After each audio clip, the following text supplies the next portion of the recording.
राजस्थान में 1 मई से जनगणना 2027 शुरू हो रही है। अब इस जनगणना का फॉर्म आपको कैसे भरना है, इसके लिए भजनलाल शर्मा जी ने एक लिंक शेयर किया है, जिसके ज़रिए आप स्वयं स्वयं अपना जनगणना प्रपत्र भर सकते हो।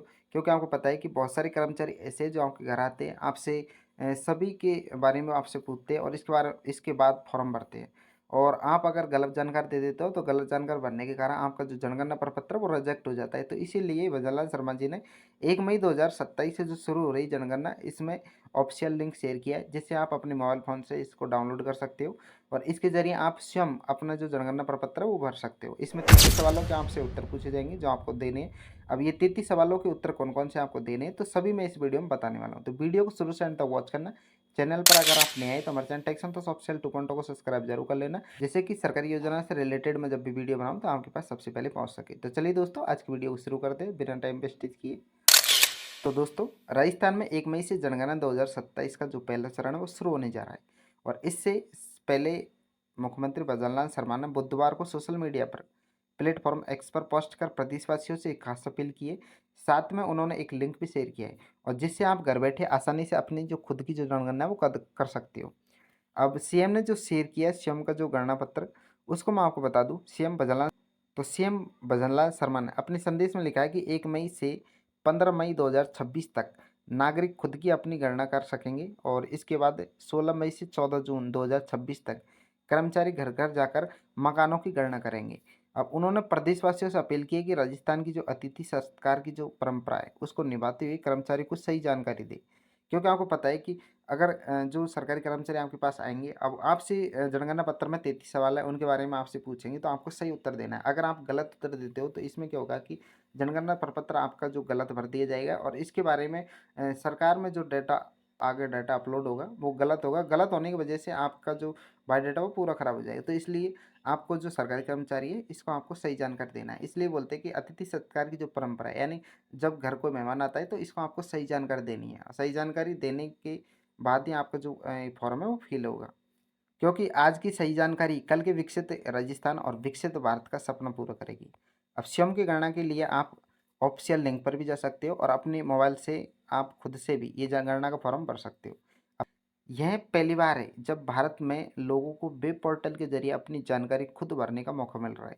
अगर आप दिए गए लिंक पर जाकर अपनी डिटेल खुद भर देते हैं, तो जब सरकारी कर्मचारी आपके घर आएंगे तो आपका बहुत सारा समय बचेगा। क्यों बचेगा? आपको पता है कि 33 सवालों के उत्तर आप कहाँ तक देंगे। आपको जैसे कि खुद की गणना आप स्वयं कर रहे हैं और आपको लिंक दे दिया जाए, तो आप खुद से ही भर देंगे। तो सरकारी कर्मचारी जब आपके पास आएंगे तो आप बोल देंगे कि हमने तो अपना जो गणना पत्र है वो स्वयं से ही फिल कर दिया है। तो उनका भी समय बचेगा, आपका भी समय बचेगा। और आप अगर खुद से भरोगे तो इसमें किसी प्रकार की कोई गलती नहीं करोगे। अगर टीचर भरेगा तो किसी प्रकार की गलती हो जाएगी, तो आपका जो फॉर्म वो रिजेक्ट हो जाएगा। तो इसलिए भजनलाल शर्मा जी ने ये लिंक शेयर किया है कि स्वयं ही अपने मोबाइल फ़ोन से आप गणना का जो प्रपत्र है वो भरना चाहिए। अब दोस्तों, जनगणना पत्र भरने के नाम पर बहुत सारे लोग साइबर फ्रॉड भी कर रहे हैं। अब इनसे आपको कैसे बचना है? देखिए, पूरी प्रक्रिया के डिजिटल होने की वजह से साइबर ठग भी इसका फ़ायदा उठा सकते हैं। इसलिए प्रशासन ने अलर्ट जारी किया है। आपके घर आने वाले जनगणना कर्मचारी आपसे सिर्फ आपका मोबाइल नंबर मांगेंगे और ऑनलाइन स्वगणना करने पर मिली जो एससी आईडी होती है वो मांगेंगे। अब सरकारी कर्मचारी आपसे ओटीपी नहीं मांगेगा। अगर कोई आपसे ओटीपी मांगता है तो समझ लीजिए वह फ्रॉड है और किसी भी अनजान व्यक्ति के साथ अपना ओटीपी शेयर न करें। तो दोस्तों, भजनलाल शर्मा जी ने जो लिंक शेयर किया, इसके ज़रिए अगर आप स्वयं का गणना पत्र नहीं भर सकते, तो जब सरकारी कर्मचारी 1 मई के बाद आपके घर आएँगे, तो आपसे ये 33 सवाल पूछेंगे। तो ये 33 सवालों का उत्तर आपको सही देना है। अगर आप इनको अभी जान लेते हो, तो आपको आगे जाकर अपने जो जनगणना पत्र आप भरोगे, इसमें किसी प्रकार की गलती नहीं होगी। अब 33 सवालों के उत्तर कौन-कौन से आपको देने हैं, तो मैं आपको इस वीडियो में बताने वाला हूँ, तो ध्यान से सुनिए। सबसे पहले दोस्तों, जब वो आएँगे तो आपसे सबसे पहले पूछेंगे कि आपका मकान का जो नंबर है वो क्या है? इसके अलावा दोस्तों आपसे ये पूछेंगे कि आपकी जो मकान की जो दीवार है, वो किस मटेरियल से बनी हुई है? जैसे कि उसमें फर्श हो रहा है, छत किस सामग्री से बनी है? इसके अलावा दोस्तों आपसे पूछेगा कि आपके जो परिवार के जो मुखिया है, उसका नाम क्या है? उसका जेंडर क्या है? क्या वे एससी से है या फिर एससी कैटेगरी से है? इसके अलावा दोस्तों आपसे ये भी पूछा जाएगा, मकान अपना है या फिर किराए का है? अगर किराए का है तो परिवार के पास रहने के लिए कितने कमरे हैं? इसके अलावा दोस्तों, जैसे कि पीने के पानी और रोशनी का मुख्य स्रोत क्या है आपके पास? शौचालय की सुविधा आपके मकान में है या नहीं है? और गंदे पानी की निकासी और रसोई घर की क्या व्यवस्था है आपके घर में, ये भी आपसे पूछे जाएँगे, तो आपको सटीक से उत्तर देना है। इसके अलावा दोस्तों, जैसे कि खाना पकाने के लिए कौन-सा ईंधन का उपयोग करते हो आप? जैसे कि लकड़ी का करते हो या फिर एलपीजी या फिर पीएनजी गैस का उपयोग करते हो? इसके अलावा दोस्तों, जैसे कि घर में टीवी है, इंटरनेट है, लैपटॉप है, स्मार्टफ़ोन, साइकिल, कार, बाइक जैसी कितनी सुविधा आपके घर में मौजूद है।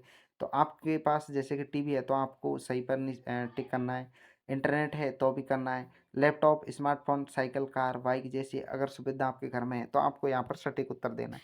इसके अलावा दोस्तों, जैसे कि परिवार मुख्य रूप से खाना में किस अनाज का इस्तेमाल करता है, जैसे कि गेहूँ अधिक खाता है या फिर चावल की आपके पास खेती होती है तो आप चावल खाते हो।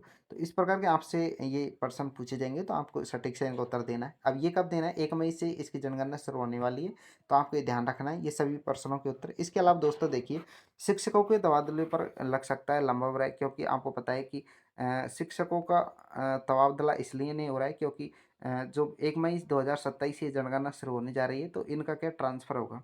अब ट्रांसफ़र होगा कि बहुत सारे लोग ऐसे हैं जो घर-घर जाकर अपनी ड्यूटी निभाएँगे। तो देखिए, इस बड़े राष्ट्रीय अभियान को पूरा करने के लिए राजस्थान में करीब 1,60,000 कर्मचारी को ड्यूटी लगाई गई है, और जिनमें से सबसे बड़ी संख्या शिक्षा विभाग के कर्मचारी की है, और ऐसे में लंबे समय से अपने ट्रांसफ़र का इंतज़ार कर रहे शिक्षकों को तगड़ा झटका लग सकता है, क्योंकि जनगणना कार्य निदेशालय में जो निदेशक है विष्णु चरण मलिक के मुताबिक जो कर्मचारी अभी पहले चरण की ड्यूटी कर रहे हैं, वहीं फरवरी 2027 में होने वाले दूसरे चरण में भी काम करेंगे। तो इसलिए इनका ट्रांसफ़र नहीं किया जाएगा। इनको ड्यूटी जैसे अब कर रहे हैं वैसे ही उनको दूसरे चरण में भी करनी है।